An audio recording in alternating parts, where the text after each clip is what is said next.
नमस्कार, times of Swaraj में आप सबों का स्वागत है और मैं हूं संतोष सिंह। और टाइम्स ऑफ स्वराज में हम बात कर रहे हैं कि बिहार में लड़कियां सबसे ज्यादा असुरक्षित हैं। जी हाँ, ये मैं नहीं कह रहा हूं, ये जो पूरे भारत का जो अपराध डाटा जारी होता है वो डाटा कह रहा है कि यहाँ लड़कियां असुरक्षित हैं। और आए दिन लव अफेयर्स के मामले में सबसे ज्यादा हत्याएं बिहार में हो रही है। पिछले वर्ष 22 हत्याएं सिर्फ पटना में हुआ है, समझ लीजिए। अन्य राज्य के अन्य हिस्सों में छोड़ दीजिए, 100 से ज्यादा 107 करीब मर्डर हुआ पटना में, उसमें 22 हत्याएं लव अफेयर्स मामले में हुआ है। ये पूरे समाज के सामने एक बड़ी चुनौती है।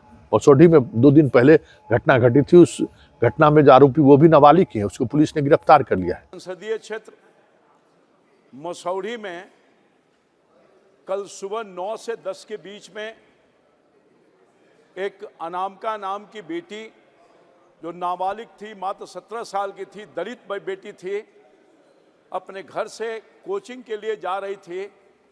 थाने के ठीक सामने क्लोज रेंज से गोली से मार दिया गया। क्या कसूर था? कमलेश पासवान की बेटी नहीं, बल्कि हम सब लोगों के देश की बेटी थी जो दलित समाज से आती थी। क्या कसूर था उसका? कैसे सुरक्षित रहेगा बिहार में? लेकिन गिरफ्तारी के बाद जो वो कह रहा है और जो उसका अंदाज है, आप समझ सकते हैं कि आज के समाज में किस तरीके की चुनौती से फेस कर रही है आज का समाज, और उस चुनौती को कैसे वो समाज, हमारा समाज उस चुनौती को से बाहर निकले, ये बड़ी बात है। क्योंकि पढ़ाई को लेकर जिस तरीके से लड़कियां घर से बाहर निकलनी शुरू हुई है, सरकार ने कई तरह की योजनाएं चलाई हैं, उस योजनाओं का भी असर है। बड़ी संख्या में लड़की घर से बाहर निकल रही है। लेकिन लड़कों के माइंडसेट में जिस तरीके से लड़कियों को लेकर सोच है, वो सोच जब तक बदल नहीं पाएगा तब तक तो बुरी स्थिति है। आए दिन इस तरीके की खबरें आ रही है, आए दिन ट्रैफिकिंग हो रहा है लड़कियों का, एक से एक घटना घट रही है पूरे प्रदेश में। ये एक गंभीर समस्या है। तो जरा सुनिए मसौढ़ी की घटना में जो गिरफ्तार हुआ है लड़के, वो क्या कह रहे हैं और पुलिस पदाधिकारी क्या कह रहे हैं। इसी मैंने खींच में मैंने गोली मार दिया। कौन कब फाड़ी थी? 2-2.5 महीना पहले। वो कहाँ पर फाड़ दी थी, मतलब रास्ते में? जी, आरक्षण कोचिंग मसौढ़ी। हाँ। हजारों लड़का लड़की के सामने से मुल्ला ईंटा से माथा। अरे ऐसे कीजिएगा, गजब। काहे के लिए हुआ था? काहे के लिए माथा फाड़ दी थी? थोड़ा पसंद आ गया था। और तुम बोले थे। मसौढ़ी में घटना हुई थी दिनांक 12/12 को। एक लड़की थी अनामिका, वो कोचिंग जा रही थी। अर्ली मॉर्निंग एक लड़के के द्वारा उसको गोली मार दी गई थी और उसी क्रम में जो है उसकी हत्या करके वो भाग गया था। इस कांड को दर्ज किया गया था, कांड नंबर 866/23। मसौढ़ी थाना जो है इसमें उसी वक्त से लगा हुआ था। जो साक्ष्य संकलन होता है, एविडेंस कलेक्शन होता है, इनके द्वारा बहुत सूक्ष्मता से की गई। जो टीम हमारी लगी हुई थी निरंतर, इनके द्वारा जो है प्रयास किया गया, जिसकी बदौलत इसका सफल उद्भेदन हुआ है। तो मामला पूरा संक्षेप में मैं बता देता हूँ। इसमें जो लड़की है उसका नाम अनामिका है। ये रहने वाली मसौढ़ी की है और काजीचक जगह है जहाँ पे ये रहती थी। इसका नानी घर तारेगना है। तारेगना के पास इसकी कोचिंग थी, जहाँ ये कोचिंग के लिए जाती थी। वहीं के पास की कोचिंग का एक लड़का, पंटूश नाम है उसका, वो जो लड़का था वो लगभग 1 साल से इसके पीछे लगा हुआ था। तो लड़की को ये फॉलो करता था या स्टॉकिंग कर रहा था, और इसका विरोध लड़की ने कुछ समय पूर्व किया था। उसके बाद ये अपने मन में ठाना हुआ था कि ये उसको मारेगा। ये बात इसने अपने भाई को भी बताई। इन दोनों ने मिलके हथियार का अरेंजमेंट किया।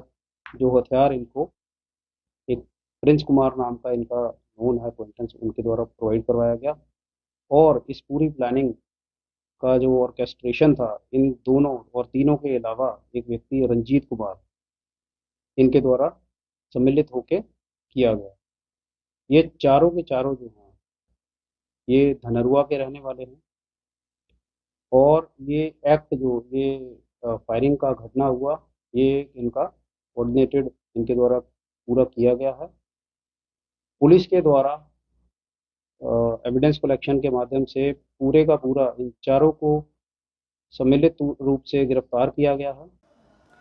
तो आपने दोनों की बात सुनी, दुस्साहस वाली बात है, लेकिन हमारे आपके सामने, समाज के सामने बड़ी चुनौती है कि इस समस्या का समाधान क्या हो सकता है, क्योंकि एक ही घर में बेटी भी है और बेटा भी है, लेकिन बेटा को जिस तरीके से एक समझदारी होनी चाहिए थी, लड़कियों के साथ लड़कों किस तरीके से व्यवहार होना चाहिए, उस समझदारी का घोर अभाव अभी भी हमारे बिहारी समाज में। लड़कियों को एक अलग नजरिए से लोग देख रहे हैं और उसमें ये मोबाइल, इंटरनेट, सोशल मीडिया, ये सारी चीजें जो है सो और इस चीजों को कहीं न कहीं एक नई तरीके की शक्ल दे रही है। करीबी बढ़ रहा है, उसमें फिर विवाद हो रहा है, विवाद में हत्याएं हो जा रही हैं।